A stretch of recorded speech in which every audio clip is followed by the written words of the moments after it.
예, 오늘 본문 요한복음 11장 17절에서 35절까지인데요. 예, 먼저 우리 17절에서 27절까지 읽도록 하겠습니다. 먼저 보고 그 다음 28절에서 35절은 또 그 다음에 읽도록 하겠습니다. 예, 오늘 기도해 주신 우리 김영화 권사님, 요한복음 11장 17절에서 27절까지 읽어주시겠습니다. 예수께서 와서 보시니 나사로가 무덤에 있는지 이미 나으리라.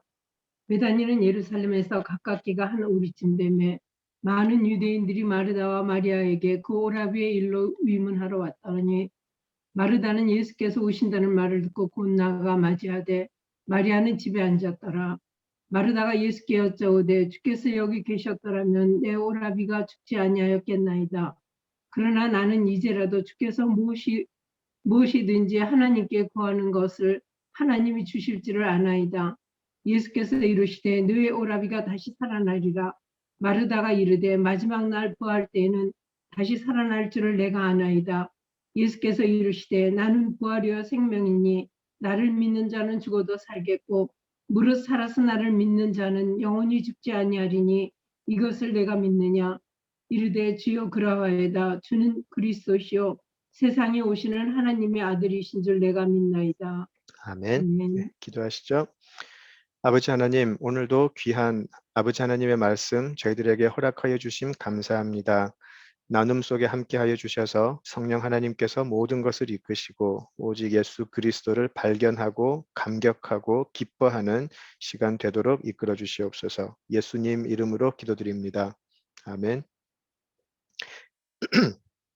네, 나사로가 병들었다는 소식을 듣고도 예수님은 이틀을 더 머무시다가 이제 나사로가 살던 마을로 들어가시게 됩니다. 제자들이 많이 반대를 했지만 예수님은 자신에게 돌 던지고 또 죽이려고 하는 사람들이 가득 있는 유대 지방으로 이제 가시게 되는 거죠. 예수님의 사역은 우리 지난주에 잠깐 이야기했던 대로 늘 우리가 생각하는 그런 때가 아니고요. 또 우리가 생각하는 가장 좋은 장소가 아니라 다른 시간, 다른 장소에서 행해지고 있음을 우리가 발견하게 됩니다.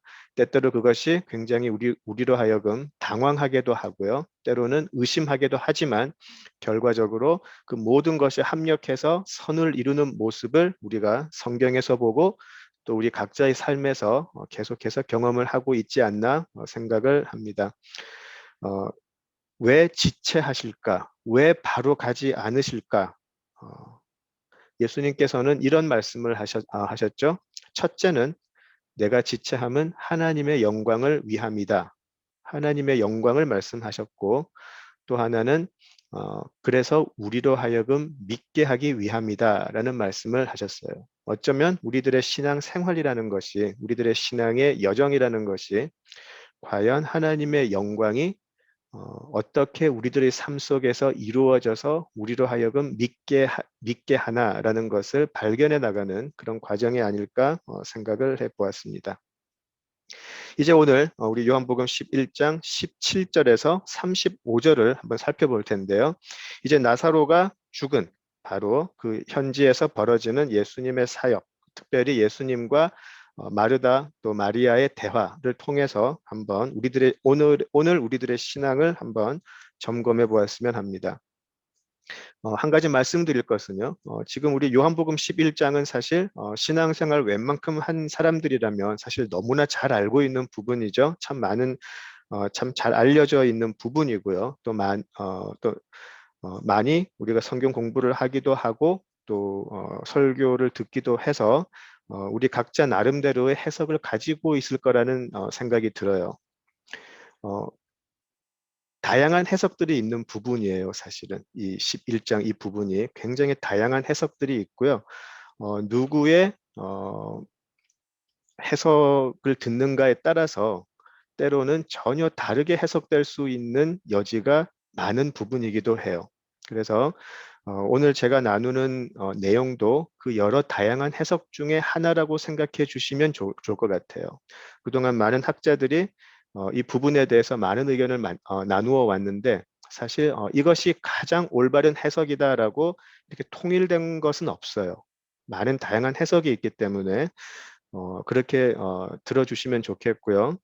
어, 저는 우리 요한복음을 처음 공부할 때 우리들의 요한복음을 공부하는 방향은 문맥으로 해석한다라고 했던 것 기억을 하실 거예요. 그래서 오늘 저는 문맥을 따라서 한번 오늘 본문을 한번 해석해 보고자 합니다. 엉뚱한 길로 가지 않게 성령께서 이렇게 좀 통제를 해 주시면 좋겠습니다. 17절을 보시면 예수님께서 도착하셨을 땐 이미 나사로가 무덤에 있은 지 이미 나흘이었다라고 되어 있어요. 그죠? 왜 예수님께서 이틀을 더 왜 머무셔야 했는지에 대한 이유가 사실은 나와 있죠. 당시 이스라엘에서는 사람이 죽으면 일단 바로 첫날 시신을 바로 수습을 해가지고 무덤에 안치했다고 그러죠. 워낙 더운 지방이었기 때문에 어, 바로 그 시신을 바로 그 수습하지 않으면 바로 썩어버리기 때문에 일단은 시신을 그렇게 매장을 하고 그러고 나서 일주일간 그 추모하는 기간을 가졌다고 하죠. 그곳 무덤은 이렇게 그 굴 안에 시체들을 넣고 그 무거운 돌로 무덤의 입구를 막아버리는 것이었죠. 그래서 우리가 예수님의 부활 사건을 한번 되새겨 보시면 여인들이 예수님의 무덤으로 갔는데 그들이 발견했던 것은 무덤 입구가 열려 있었던 것이죠.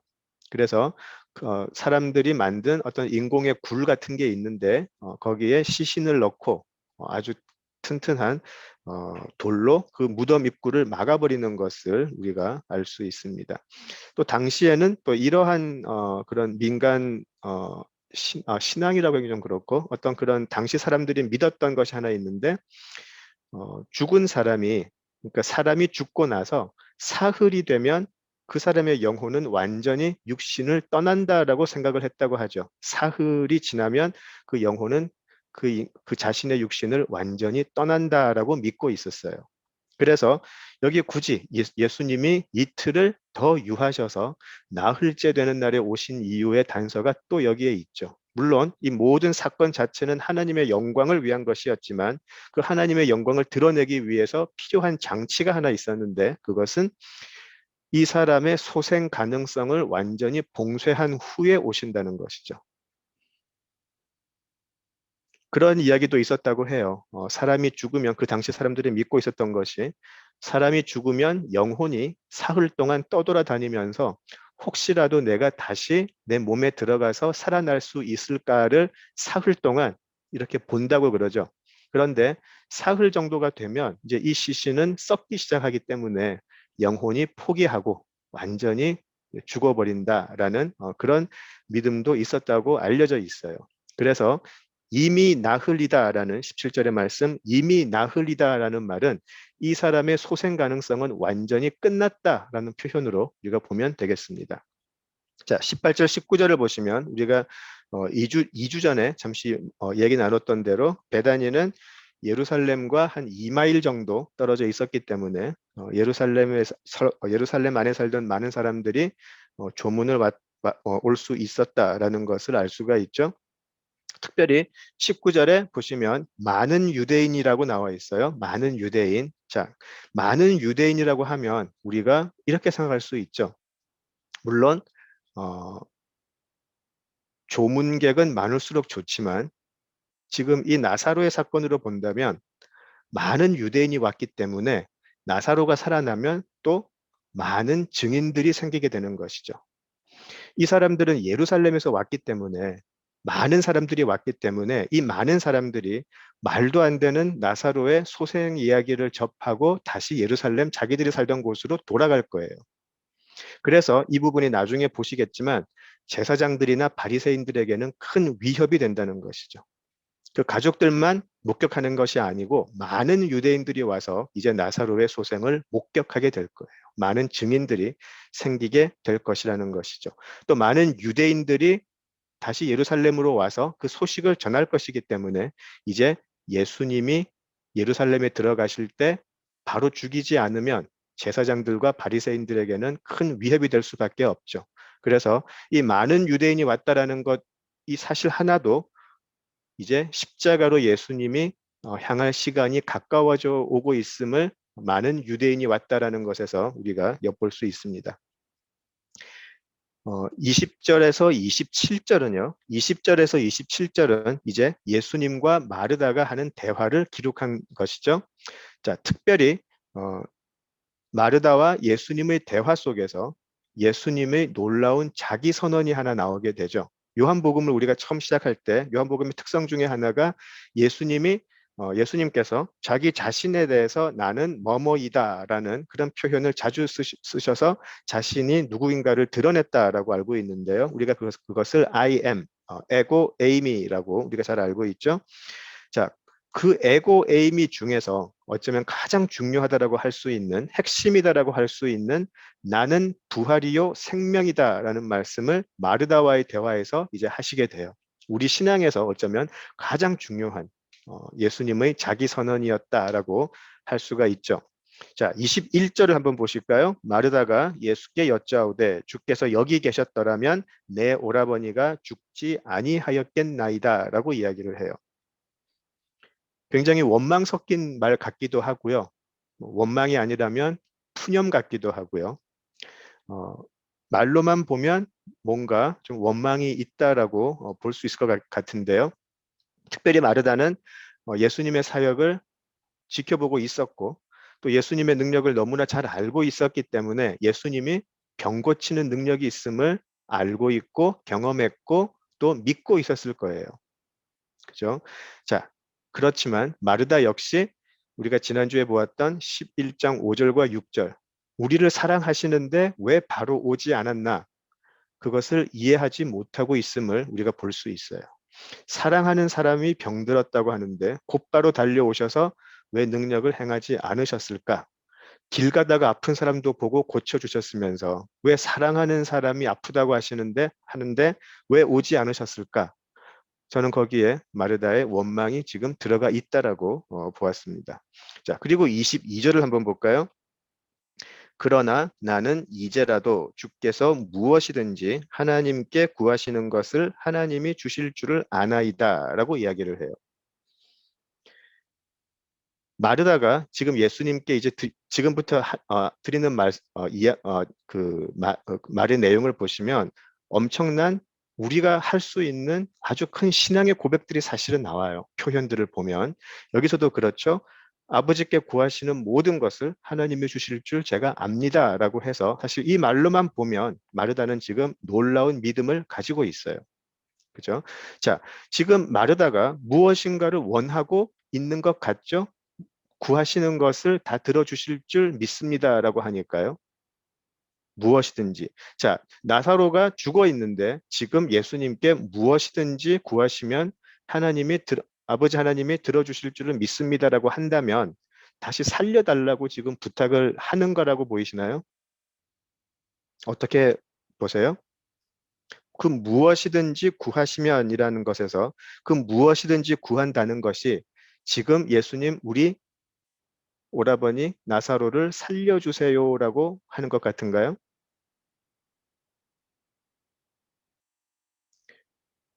저는 아닌 것 같아요. 저는 아닌 것 같아요. 왜냐하면 만약에 그랬다면 23절의 예수님의 대답이 예수께서 이르시되 네 오라비가 다시 살아나리라라고 하셨을 때 마르다의 대답은 무엇이 되어야 했을까요?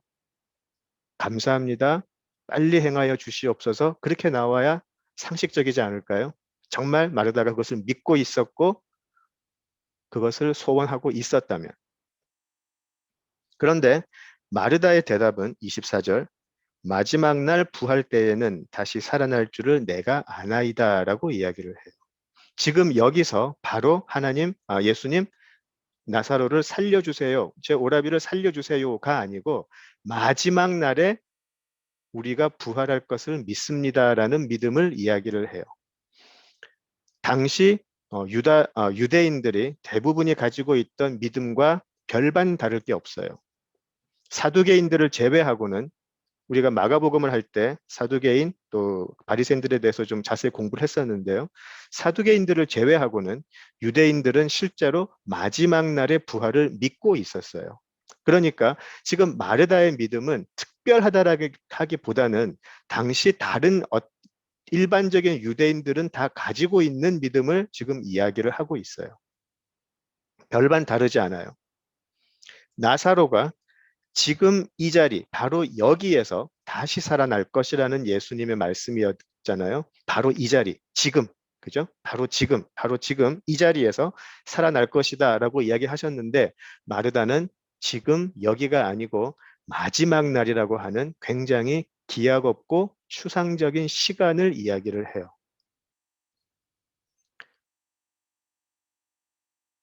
마르다의 믿음을 탓하는 것이 아니고요. 그냥 우리들의 모습이죠. 현대 기독교인이라고 칭하는 우리들의 모습과 다르지 않다라는 생각을 해요. 우리 다 부활 믿죠. 마르다가 부활을 믿듯이, 마르다가 마지막 날의 부활을 믿듯이 우리도 내세의 부활을 믿고 있어요. 우리는 예수님께서 죽음을 이기셨다라는 거 잘 믿고 있고요. 우리는 십자가도 믿고 있어요. 우리는 하나님이 세상을 창조하셨다라는 것도 믿고 있고요. 우리는 하나님의 능력으로 홍해가 갈라졌다는 것도 믿어요. 그죠? 우리는 다 믿고 있어요. 다 믿고 있는데, 그래서 우리도 죽음에서 자유케 됨을 믿고 있는데, 그런데 사실 어쩌면 우리의 이런 믿음이다라고 생각하고 있는 많은 것들이 사실은 지금 마르다가 보여주고 있는 믿음과 다르지 않을 수 있다라는 사실이에요. 굉장히 우리가 말하는 구원, 부활, 굉장히 추상적일 수 있고요. 막연할 수 있다라는 것이죠. 우리가 말하는 십자가, 눈물 흘리면서 갈보리 십자가 찬양도 하지만 실상 우리들의 삶 속에서는 아무런 능력을 발휘하지 못하는 다소 비현실적인 그런 믿음이 아닐까 생각을 해보았습니다. 믿기는 하는데 그 믿음이 지금 당장 내 삶의 태도는 바꾸지 못한다라는 것이죠.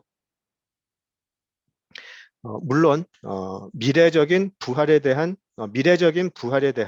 그 소망이 틀렸다는 것은 절대 아니에요. 우리는 미래적인 소망이 있는 것을 알고 있고요. 분명히 믿고 있어요. 틀린 거 절대로 아니에요. 오늘을 살아가는 오늘이라는 시간을 살아가는 우리에게 이 미래적인 부활의 소망은 매우 중요하고요. 매우 중요하고요. 이 미래에 있을 부활에 대한 소망이 오늘 우리가 겪고 있을 수 있는 어려움이나 시련 같은 것을 이길 수 있는 힘을 주는 것이 사실이죠. 절대로 틀린 것은 아니에요. 그런데 종종 그 미래적인 소망이 막연한 상상에 그칠 때가 참 많을 수 있다라는 사실이죠. 때로는 그저 막연한 시간에 있을 수 있는 막연한 바람에 머무르고 있을 때가 얼마나 많은지 모르겠어요. 그거라도 믿지 않으면 지금 오늘 이 인생을 살아가는 내가 너무나 초라해질 것 같아서 그거라도 믿지 않으면 그렇게라도 믿지 않으면 지금 내 모습이 너무 불쌍해서 그렇게라도 내가 믿지 않으면 내가 지금 이 시간을 도저히 이길 수 없을 것 같아서 혹시 그렇게 믿는 미래의 부활의 소망은 아닌지 한번 우리가 생각해 보면 좋겠습니다. 지금 예수님께서 말씀하시는 것은요. 미래적인 소망이 틀렸다고 말씀하시진 않으세요. 마지막 날에 있을 부활에 대한 소망이 틀렸다고 말씀하시는 것은 절대 아니에요. 자, 그런데 지금 미래에 있을 부활의 소망을 믿는 우리에게 바로 지금 여기에 그 미래의 부활이 와 있다라는 것을 지금 말씀해 주고 계세요. 그래서 우리가 바로 여기에, 지금 여기에라는 신앙이 너무나 중요하다는 것이죠. 우리가 내세의 부활을 믿지만 우리 기독교 신앙은 내세 신앙에 그치는 것이 아니잖아요. 지금 여기에 와 계신다. 우리가 바라는 소망이 지금 여기에 오셔서 죽음을 이겨내신다라는 것이 우리의 현실적인 부활의 신앙이 되어야 한다는 것이죠. 언제일지 모르는 부활의 소망이 지금 우리 눈앞에 우리 삶에 지금 들어와 있다라는 믿음 그리고 그 현실에 대한 자각 그런 것이 필요하다는 것이죠. 필요하다라기보다 거의 핵심 아닐까요? 그것이 살아있는 믿음이 되기 위해서 막연한 내세의 소망이 아니라 바로 지금 그 부활이 여기 내 앞에 와 계신다라는 것을 아는 것은 우리 믿음의 핵심이 아닐까요? 자, 불행히도 마르다는 지금 그 미래의 막연한 부활이 여기 현실로 자신 앞에 와 있다라는 사실을 깨닫지를 못하고 있어요. 그런데 마르다는 예수님이 사랑하시는 가족이었고요. 예수님이 하시는 많은 사역을 눈으로 보았고 예수님의 가르치심을 가까이서 들었던 사람이잖아요. 그런데도 그 부활이 지금 여기 와 계심을 모르고 있었다라는 것이에요. 지금 예수님이 이방인에게 하시는 말씀이 아니고요. 예수님이 사랑하시고 예수님을 참으로 사랑하는 그 사람에게 지금 하시는 말씀이에요. 이 부분이 너무나 가슴 아픈 바로 오늘날의 기독교의 현실일 수도 있겠다 싶습니다. 교회에서 부활, 구원, 십자가 늘 이야기를 하지만 막상 눈앞에 와 계신 예수님, 그리고 지금 예수님의 시선이 어디를 향하고 있는지 전혀 알지 못한다는 것이죠. 계시록에서 요한계시록에서 라우디게아 교회에게 하신 예수님의 말씀 기억나시나요? 우리 교회들과 교인들에게 예수님은 지금도 말씀하고 계세요. 라우디게아 교회에 하신 말씀은 이방인들에게 하신 말씀, 이방인들에게 하긴 좀 그렇고요. 교회 밖의 사람에게 하신 말씀이 아니었음을 기억하시면 좋겠어요. 예수님이 지금 두드리시는 그 문이 예수님을 전혀 알지 못하는 사람의 지금 마음의 문을 두드리시는 게 아니고 라우디게아 교회 문을 두드리고 계세요. 예수님을 믿는다고 하고 나름 열심히 나름 예수님을 성실하게 믿고 여러 가지 일을 하고 있다라고 생각하는 라우디게아 교인들에게 그들의 문을 지금 두드리고 계시는 것이잖아요. 너희들이 그렇게 바래왔고 너희들이 눈만 뜨면 이야기했던 십자가, 너희들이 바란다고 믿었던 부활, 바로 그 소망과 그 믿음의 주체인 내가 지금 여기 와 있다. 문을 열어라라고 말씀을 하세요. 너희들의 삶을 문을 열어라. 그런데 마르다처럼 그 부활의 주체가 와 계심에도 불구하고 라우디게아 교회는 자신들의 생각, 자신들의 삶에 대한 태도 이런 것에 빠져가지고 막상 문 앞에 와 계신 예수님을 알지 못하더라는 것이죠. 자, 25절, 26절을 보시겠습니다. 자, 그런 마지막 날의 부활에 관한 믿음을 보여준 마르다에게 이제 예수님께서 말씀하시죠. 내가 25절 나는 부활이요 생명이니 내가 부활이고 생명이다. 마지막 날에 있을 거라고 믿고 있는 그 부활, 내가 그 부활이다라고 이야기하세요. 우리는 부활을 사건으로 믿고 있죠. 또 소망하고 있죠. 그죠? 자, 그런데 지금 예수님께서는 사건으로서의 부활이 아니고 예수님 자신이 부활의 생명 자체라고 이야기를 하고 계세요. 그래서 그 부활의 생명을 받아들이는 자들은 영원히 죽지 않는다라고 이야기를 하세요. 그 부활의 생명이 바로 지금 여기 굉장히 중요한 핵심 단어라고 생각을 해요. Here and now. 여기, 지금. 바로 지금 여기에 와 계신다라는 것이죠. 자, 그런데 문제가 있었죠. 우리들은 그 부활이라는 것을 받을 수도 없고 찾을 수도 없기 때문에 부활이 우리를 기다려주지 않아요. 이런 스토리를 한번 비유를 한번 해볼까요? 우리가 살고 있는 곳에서 얼마 떨어지지 않은 우리 한 켄커키라고 생각을 해볼까요? 거기에 화산이 하나 있다고 생각을 해보죠. 지금 말씀드리니까 굉장히 이게 좋지 않은 비유네요. 이 산도 없는 곳에 무슨 화산이 있겠어요. 예, 있다고 생각을 하시고, 예, 화산이 하나 있다고 생각을 하시고, 굉장히 큰 화산이 있는데, 어, 이게 확 터져버렸어요. 갑자기 확 터져버려가지고 엄청난 양의 용암, 마그마가 막 쏟아져 내리고 있다고 생각을 한번 해보죠. 자, 얼마 떨어지지 않은 저희들, 샴페인에 살고 있는 우리들에게 이 용암이 오는 것은 시간 문제예요. 우리는 이 용암이 닥치면 정말 죽을 시간도 없이 죽어버릴 수밖에 없음을 너무나 잘 알고 있어요. 자, 그때 우리들의 태도는 어떻게 됐을까요? 어떤 사람들은 그럴 수 있겠죠? 물론 제가 만들어내는 이야기지만 용암 그거 가짜 뉴스야. 그런 거 없어. 화산 없어. 터지지 않았어. 그래서 그냥 살던 삶을 계속 사는 사람이 있을 것이고요. 어차피 죽을 거, 용암 닥치면 우리 다 죽는다. 어차피 죽을 거, 내가 그냥 하고 싶은 거 다 하고 그냥 죽을래. 더 이상 방법이 없잖아. 그러고 포기하고 사는 사람도 있을 것이고요. 자, 그런데 예전에 이 용암을 피하려고 하면 어, 시카고에 어떤 비행기가 있는데 오헤어 공항에서 그 비행기가 빨리 시간 안에만 와주면 내가 그것을 타고 탈출할 수 있을 텐데 라는 것을 떠올리는 사람들이 있을 수 있어요. 그런데 방법이 없어요.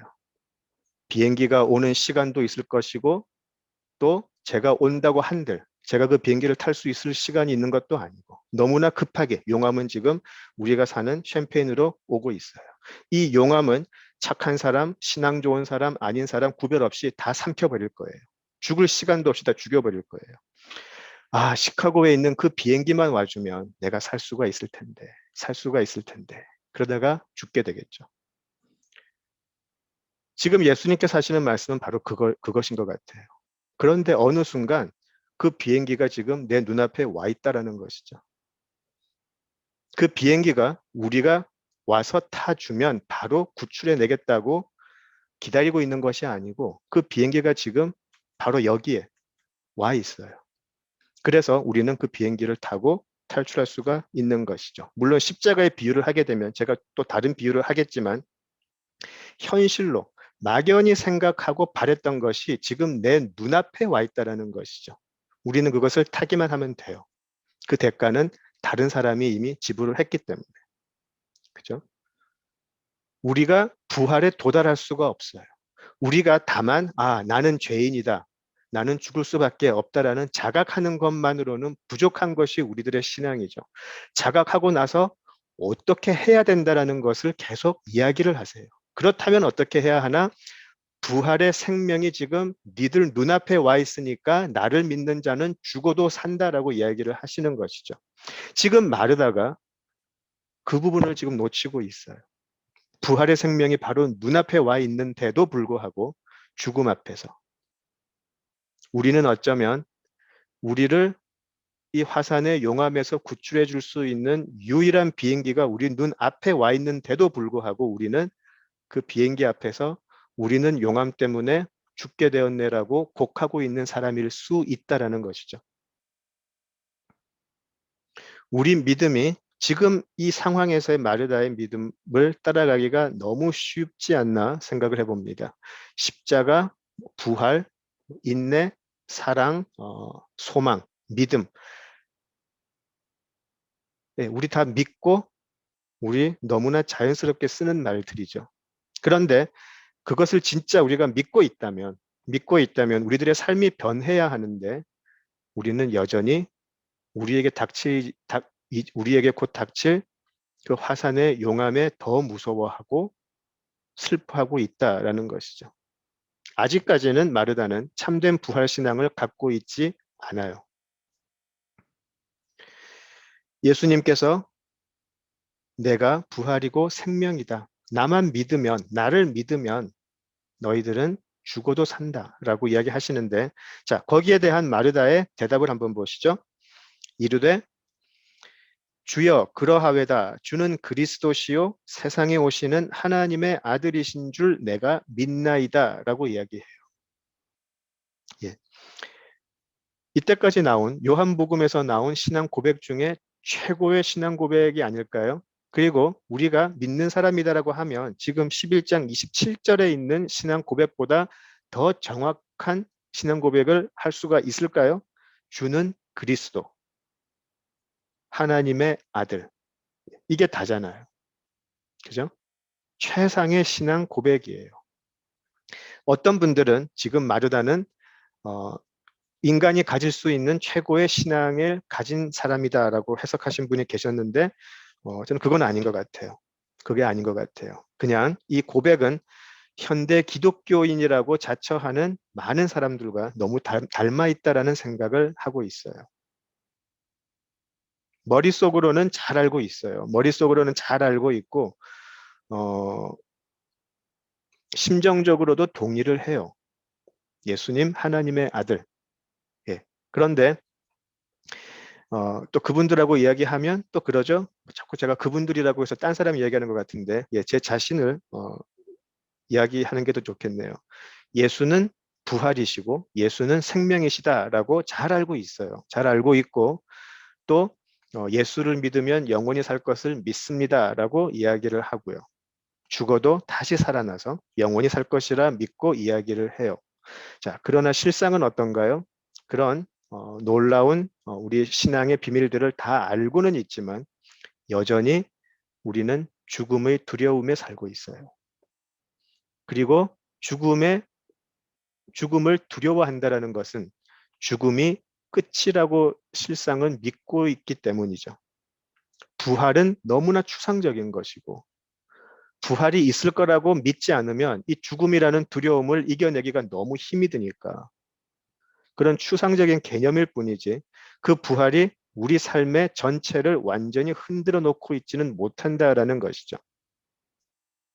죽음에 대한 두려움, 또 삶에 대한 많은 아쉬움, 이런 것들을 이기기 위해서 부활이라는 것을 억지로 믿는다고 자기 최면을 걸고 있는 것은 아닌지, 스스로 위안을 삼으려고 하는 것은 아닌지 우리 모두 좀 심각하게, 굉장히 심각하게 한번 돌아보아야 하지 않을까 생각을 해보았습니다.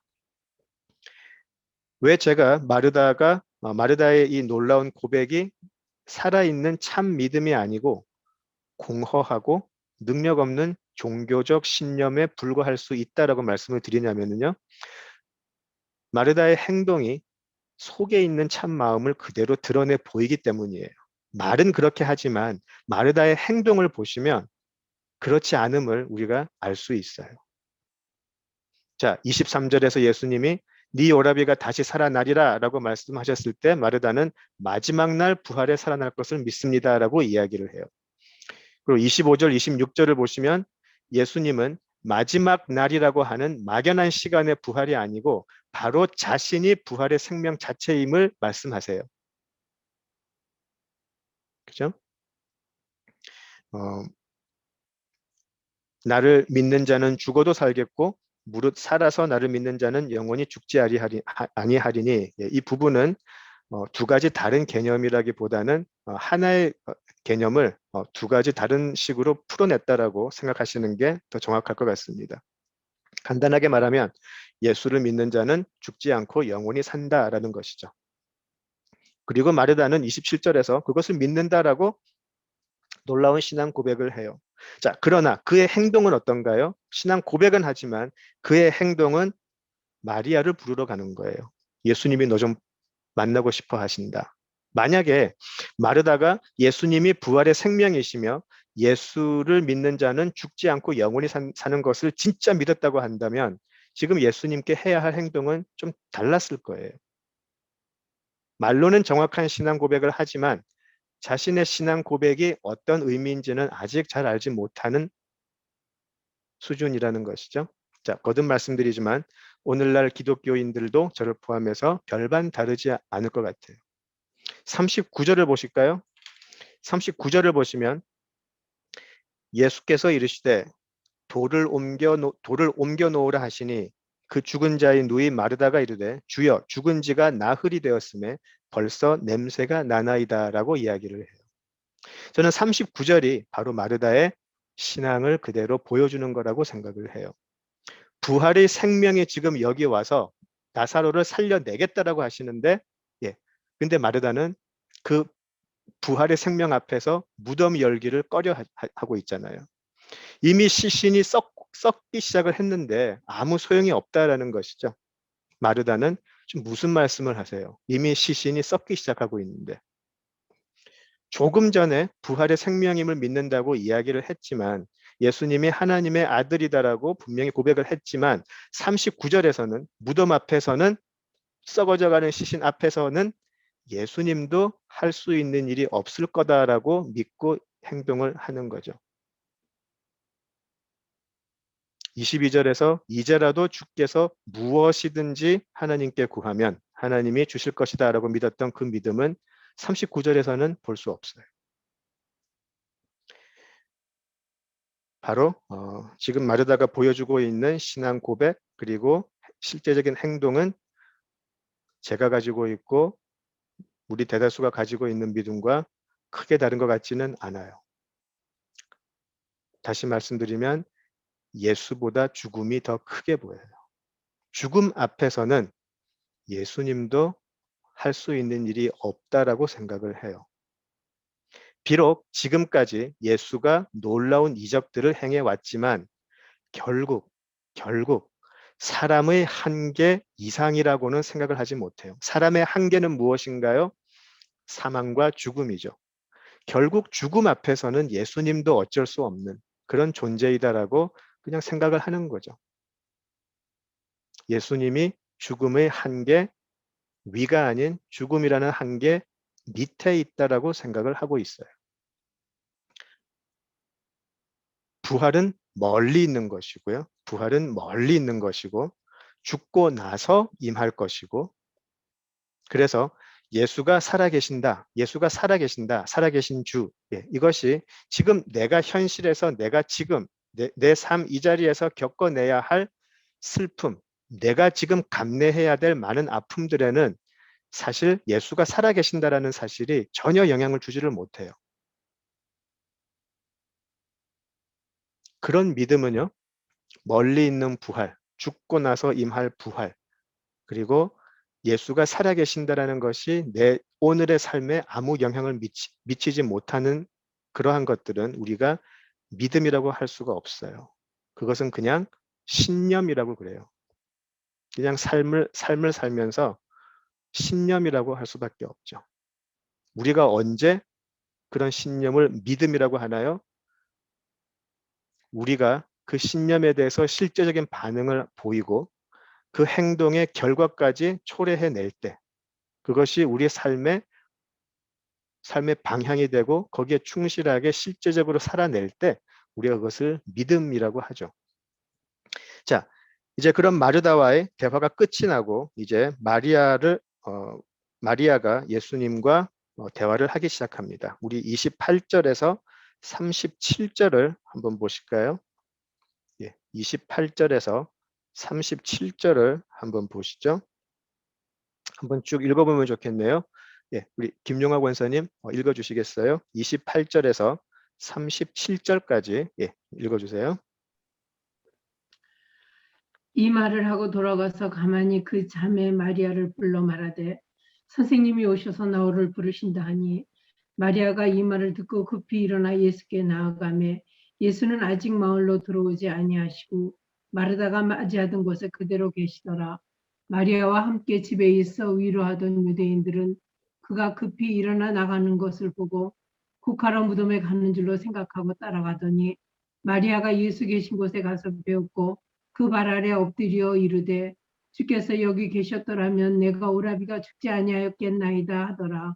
예수께서 그 우는 것과 또 함께 온 유대인들이 우는 것을 보시고 심령의 비통이 여기시고 불쌍히 여기사 이르시되 그를 어디에 두었느냐 이르되 주여 와서 보옵소서 하니 예수께서 눈물을 흘리시더라.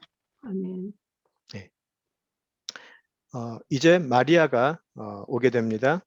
마리아도 마르다와 동일한 반응을 보이죠. 32절에서 보시듯이 주께서 여기 계셨으면 내 오라버니가 죽지 않았을 텐데 라고 곡을 했다라고 되어 있어요. 이스라엘 그 전통이 한국 장례와 굉장히 비슷해서 이 장례식에 곡하는 모습을 우리 어쩌면 한국 신자들은 굉장히 쉽게 떠올릴 수 있지 않나 싶어요. 예, 장례식은 많은 사람들이 와서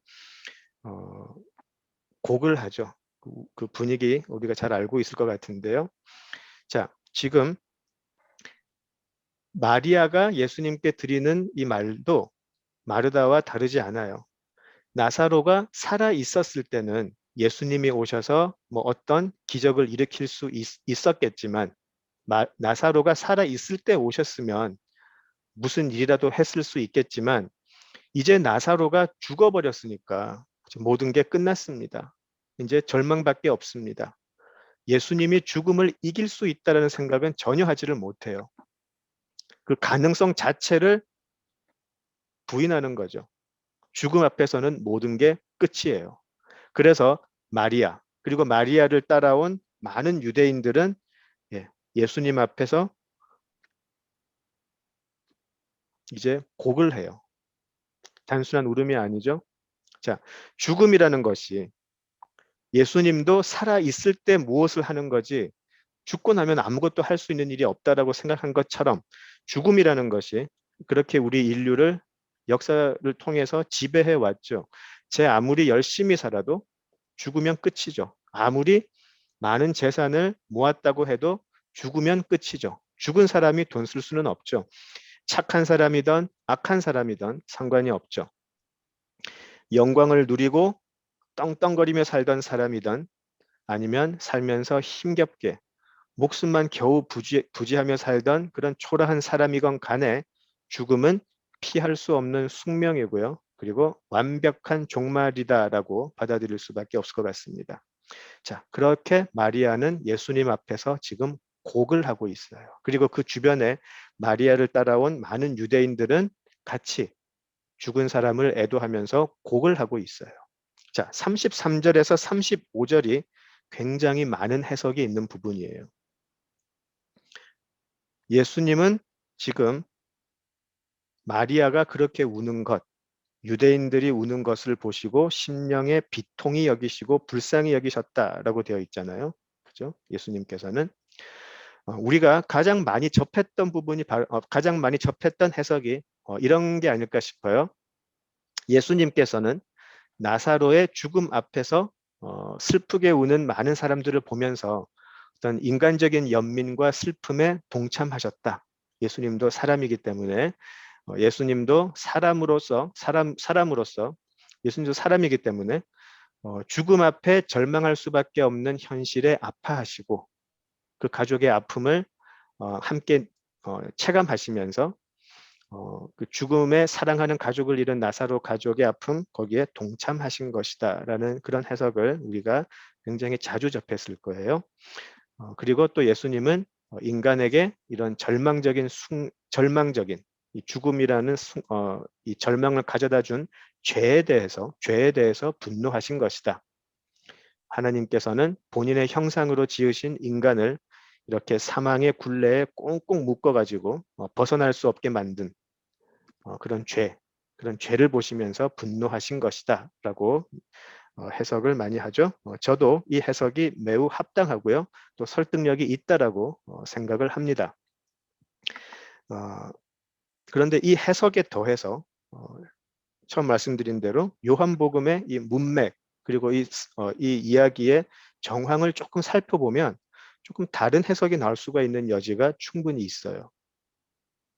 33절에서 예수님께서 심령에 비통히 여기시고 또 그들을 불쌍하게 여기셨다라는 그 이유가 마리아가 우는 것 그리고 그를 따라온 조문객을 보고 가지신 모습이죠. 여기 심령의 비통히 여기시고 불쌍히 여겼다라는 이 부분이 다소 잘못 번역된 부분이에요. 심령의 비통히 여기고 불쌍히 여기셨다라고 하면 그냥 뭐라 그럴까요? 그냥 아랫입 꼭 이렇게 물고 이렇게 좀 뭔가 참아내는 듯한 좀 그런 모습이 보이지 않으세요? 그러고 굉장히 얘들 너무 불쌍해서 그 어떤 울컥하는 거를 참고 있는 그런 모습이 연상이 될 수가 있는데요. 원래 의미는 굉장히 강하게 격분한 상태예요. 불쌍해서 꾹 참고 있는 모습이 아니고 그 지금 자신의 눈앞에서 울고 있는 이 사람들을 보시면서 매우 그 사람들의 모습에 화가 나 있고 격분해 계시는 격앙된 상황이에요. 우리 영어를 한번 보실까요? 33절 저는 ESV가 있는데요. 여기 보시면 영어를 보시면 여기 각주가 달려 있어요. 보시면 he was deeply moved, 그죠? He was deeply moved in his spirit and greatly troubled라고 되어 있는데요. 여기 영어 또 주석을 보시면 1번 또 다른 단어가 적혀져 있어요. 그 다른 단어는 indignant라고 되어 있어요. deeply troubled라는 거는 가슴 깊이 뭔가 좀 불편해 있는 그런 모습이 보통 우리가 troubled 돼 있다 그렇게 얘기를 하는데요. indignant는 지금 ESV에 있는 deeply moved라는 단어는 굉장히 좀 이렇게 약한 표현이에요.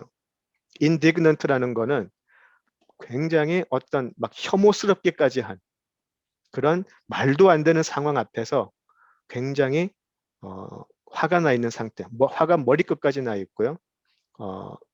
다른 단어로 쓴다면 굉장히 디스커스팅하게 보고 있는 거예요. 그런 지금 상황이에요. 이 사람들이 지금 자신 앞에서 그렇게 죽음에 절망하고 우는 모습을 보면서 예수님은 지금 indignant가 돼 있어요. 굉장히 이 사람들의 모습에 너무 혐오스러운 거예요. 너무 혐오스럽고 너무 화가 나서 지금 화를 꾹 참고 계시는 모습. 불쌍해서 계시는 게 아니고 이 사람들의 모습에 너무 화가 나 있는 상황이에요. 왜 그럴까요? 마르다, 이 대화를 보시면 우리가 바로 앞에 있던 마르다와의 대화를 떠올려 보시면 사실 이 부분은 좀 쉽게 해석이 될 수가 있어요. 예수님이 부활의 생명인 것을 믿는다고 하잖아요. 마르다는. 하나님의 아들이심을 믿는다고 하잖아요. 그런데 살아 있을 때 와야지 왜 이제 옵니까? 라고 예수님께 항의하면서 지금 그냥 우는 게 아니에요. 여기는 조문객들은 곡을 했었어요. 그런 모습 앞에서 예수님이 어떠한 느낌을 가지셨을까요? 그 모습은 예수님이 부활의 생명이다라고 믿지만 실제 그들이 보이는 모습은 예수님도 죽음 앞에서는 어쩔 수가 없잖아요 라고 하는 모습과 동일한 것이죠. 죽었으니까 이제 다 끝난 것이죠. 게임은 끝났다라고 생각하는 것이죠. 특별히 예수님께서 사랑하시는 가족이었지만 그들도 예수님을 알아보지 못했다라는 것이죠. 한번 상상해 보실까요? 지금 예수님 앞에서 그들이 곡을 했다라는 그 장면을 발버둥을 치고 있을 거예요. 원통함과 슬픔에 크게 소리 지르면서 가슴을 치면서 지금 부활의 생명, 곧 나사로를 살려내겠다라고 하시는 그 예수님 앞에 그들은 그런 모습을 지금 보이고 있어요. 거기에 예수님은 분개하셨고 마음이 격동돼 있는 것이죠. 요한복음의 표현을 쓰자면 지금 죽음이라는 어둠에 생명의 빛이 들어왔는데 사람들이 알아보지 못하고 여전히 어둠에 사로잡혀서 곡을 하고 있더라는 것이죠. 요한이 요한복음 1장에서 보여준 모습이 바로 지금 여기에서의 모습과 동일해요. 죽음이라는 어둠에 빛이 들어왔는데 바로 그들의 눈앞에 와 있는데 사람들은 그 빛을 알아보지 못하고 여전히 어둠 속에서 슬퍼하고 곡하고 있다는 것이죠. 지금 정말 참된 부활 신앙이 있었고 예수님이 부활 자체라고 안다면 예수님을 제대로 알아보았다면 지금 죽음 앞에서 곡을 해야 할 것이 아니고 소망으로 예수님을 바라보아야 하겠죠. 어떤 일을 하실지 기대 속에서 바라보는 것이 당연한 것이겠죠. 예수님이 오시기 전까지는 곡을 하고 있었지만 예수님이 오시면 그 곡소리가 멈춰져야 하는 것이죠. 그런데 부활의 생명을 바로 앞에 두고 몸부림치고 우는 무리들, 이렇게 가망 없는 인간들을 보면서 심령의 비통이 여기신 예수님이다라고 저는 생각을 합니다. 유대인들은 말할 것도 없고요. 마르다와 마리아까지 그런 모습을 보이고 있으니까요. 자, 34절, 35절을 보시면 예수님께서 나사로를 찾으시죠. 온몸이 죽어서 이제 배에 둘러싸여서 온몸이 꽁꽁 묶여 있을 거예요. 그리고 예수님은 우세요. 그 모습을 보시고. 자, 조금 이상하죠? 왜 그런 모습을 보고 예수님은 또 우셨을까? 그죠? 조금 이상하지 않으세요? 이제 곧 예수님을 살리실 것이면서 이제 곧 예수님을 살릴 거면서 왜 우셨을까요? 조금 이상하지 않으세요?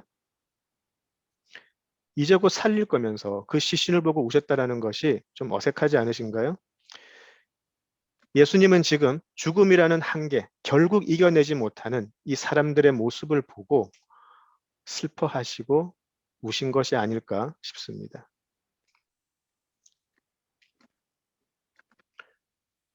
예수님은 이 죽은 나사로의 시신을 바라보시면서 어쩌면 아직도 세상의 권세에 꽁꽁 묶여서 벗어나지 못하는 썩어 냄새나기 시작하는 사람들을 보셨을 거예요. 하나님 형상으로 지어져서 하나님의 생기를 받아서 살아가야 할 사람들이 죽음에 온몸이 묶이고 사망에 온몸이 묶여서 악취를 풍기면서 썩어져 가고 있는 이 모습, 그것을 보시고 우시지 않으셨을까요? 바로 그 아픔이 창조주 하나님께서 바로 그리고 여러분들을 보시면서 느끼신 마음 아니었을까요? 도저히 그것을 이길 수가 없어서 자기 아들을 이 세상에 보내실 수밖에 없지 않았을까요? 그 예수님의 눈물은 그런 눈물이라고 생각을 합니다. 단순히 나사로의 가족의 아픔에 동참해서 흘린 연민의 눈물과는 다르다라고 생각을 해요. 이 예수님의 우심 속에는 바로 아버지 하나님의 눈물이 있다라고 생각을 하고요. 그 하나님의 눈물 때문에 바로 아들이 이 땅에 올 수밖에 없었다라고 생각을 합니다. 이제 이 죽은 시신이 살아나는 것, 소생하는 것을 넘어서 소생한 나사로도 결국 죽었죠. 그러나 그것을 넘어서 부활의 자리, 부활의 자리는 원래 창조의 모습의 자리로 돌아가기 위해서는 한 가지 방법밖에 없어요. 이것이 예수님이 이 세상에 오신 이유고요. 십자가에서 성자가 그 죽음의 대가를 치르고 대신 죽으시고 다시 사는 것밖에 없죠.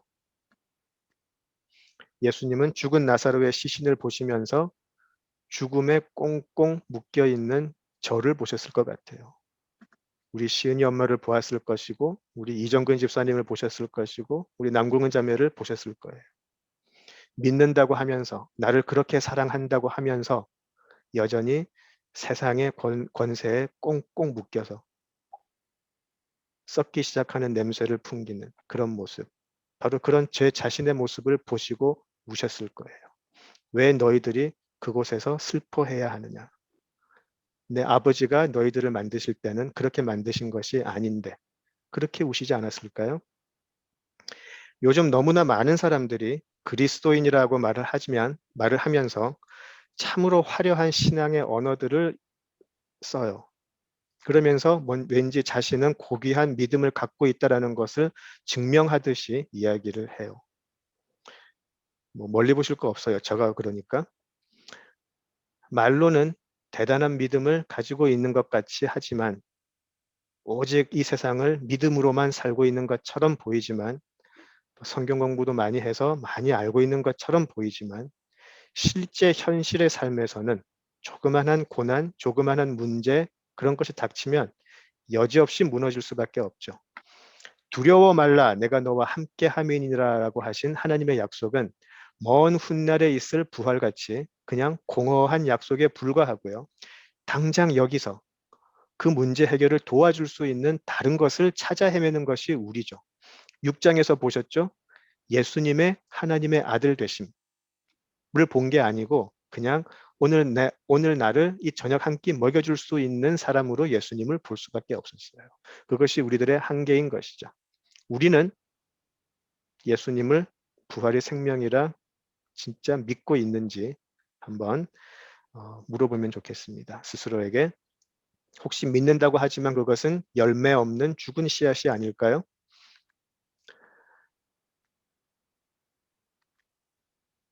부활의 생명이 마지막 날이 아닌 바로 지금, 바로 여기에 임하셨어요. 부활의 생명은 마지막 날에 우리를 기다리고 있는 것이 아니고 바로 지금 여기에 우리 삶을 어느덧 침투해서 들어와 계신 것이죠.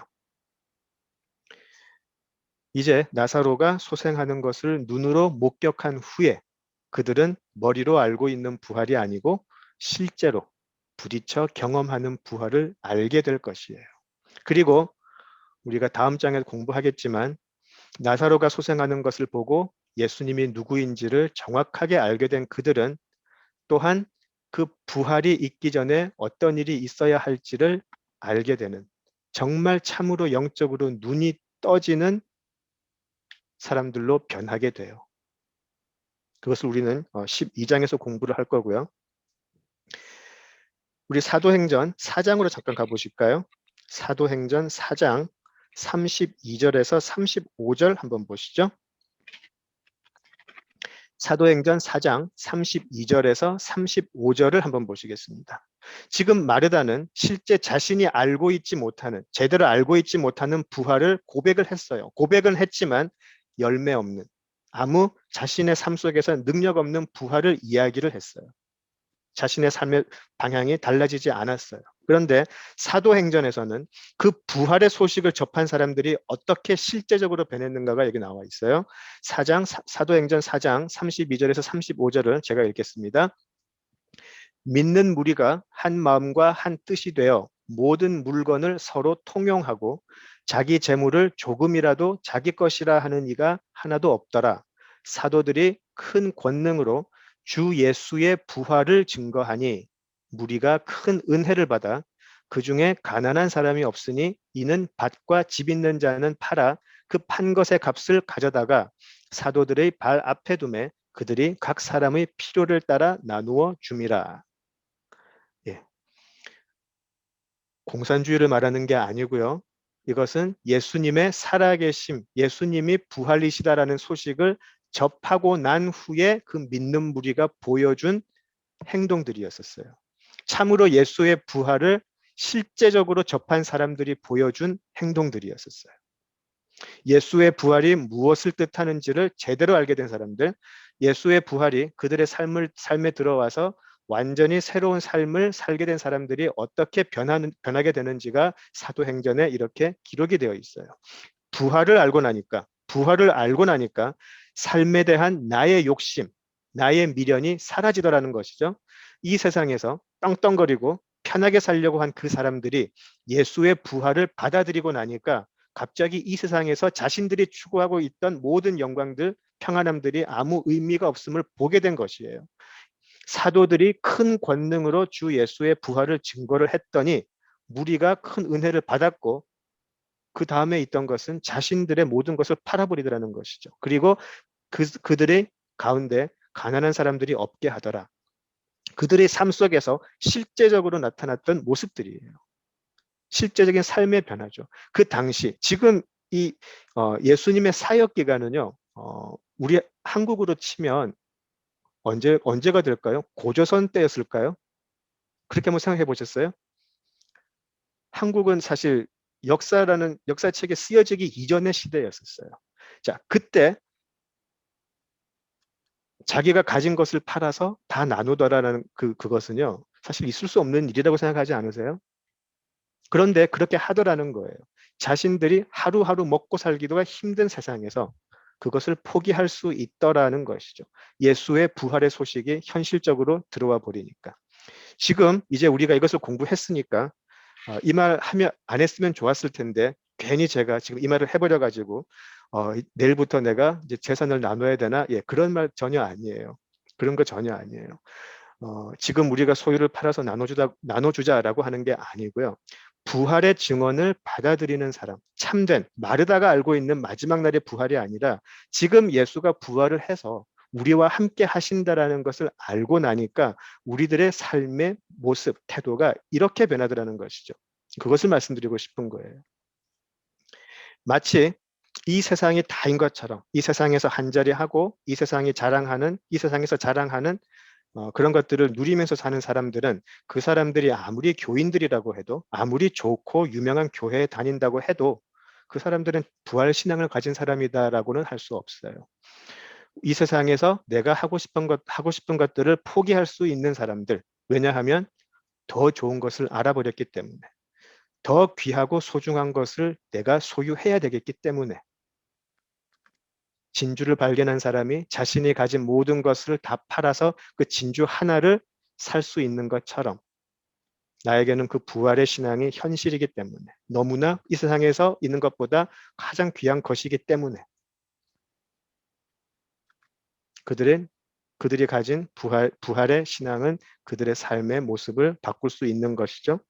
그래서 이 세상에서는 그들이 어렵고 때로는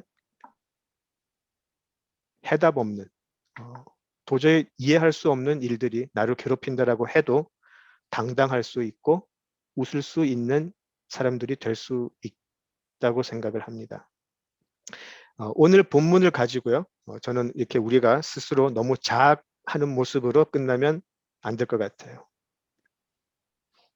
예수님이 격분하시더라 그러고 성경이 끝나버렸으면 예, 우리 성경은 굉장히 저주의 책이 되어버렸을 거예요.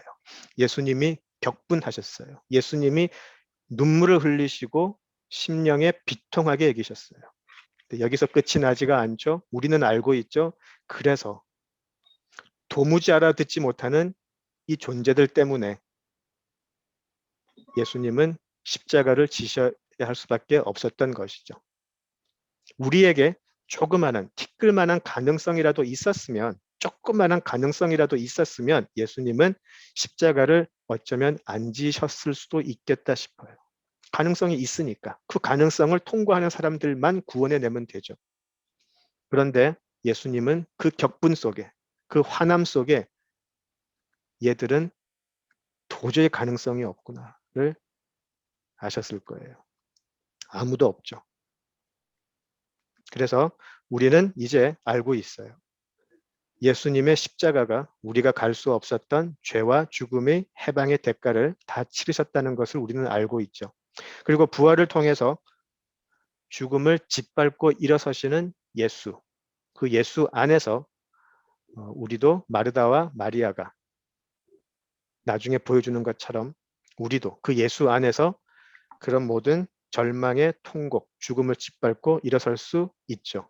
그것은 내세, 우리가 죽고 나서 있을 먼 훗날의 얘기가 아니고 예수를 영접하는 자 모두에게 바로 지금 여기에서, here and now, 바로 여기에서 일어나는 일이죠. 미래의 부활을 믿죠. 우리는 미래의 부활을 믿고요. 그래서 지금 현실의 삶은 어렵고 또 낭망스럽고 그런 일들 투성이지만 언젠가 이 모든 것이 끝나면 하나님의 나라에 들어가 안식을 누릴 것을 믿어요. 그것이 아까 우리가 불렀던 하늘 소망이죠. 이 미래에 대한 소망은 현실을 이기는 힘이 되죠. 그리고 동시에 그런 미래의 부활의 소망을 확실하게 가지고 있는 사람들에게는 예수님께서 바로 지금 여기에 함께 하십니다. 예수님은 먼 훗날 우리가 만날 분이 아니고 부활을 믿는 자들에게 지금 이 삶 속에서 함께 하시고 일하시고 계세요. 선한 목자의 모습으로. 그래서 그런 부활 소망을 소유한 자들은 이 삶에서의 모습이 변화될 수밖에 없는 것이고요. 우리가 마지막으로 각자 스스로에게 진지하게 물어야 할 질문이 바로 이것입니다. 나에게는 참된 미래와 현재의 부활 신앙이 있는가? 그렇다면 부활은 나의 오늘의 삶을 어떻게 바꾸어 가고 있는가? 예수가 부활의 생명이라는 사실, 그것이 나의 삶을 지금 어떻게 바꾸어 가고 있는가?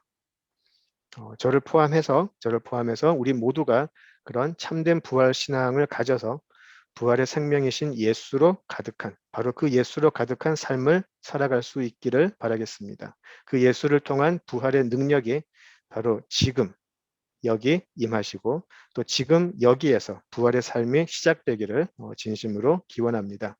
예, 여기까지 하겠습니다. 기도하시죠. 아버지 하나님, 구원받을 수 있는 어떠한 가능성도 없는 저희들을 사랑하시고 하나님이 창조하신 그 놀라운 모습을 너무나 아름다운 하나님께서 보시기에 심히 좋았던 그 모습을 포기하고 스스로 사망의 자리에 들어가 그 사망에 꽁꽁 묶여 살아온 저희들, 우리들을 보시고 우시면서 아들을 보내주신 그 은혜 참으로 감사합니다. 우리를 위해 흘리신 그 눈물, 아버지 하나님 십자가를 통해 부활을 통해 우리의 영원한 삶으로 변화되었음을 믿습니다. 그 놀라운 은혜, 그 아들을 보내심으로 또 그 사명을 완수하게 하심으로 우리들에게 허락하셨으니 그 은혜를 감사합니다. 우리 모두 부활의 소망이 오늘 우리의 모습을 조금씩 변화시켜 주시옵소서. 예수님 이름으로 기도드립니다. 아멘.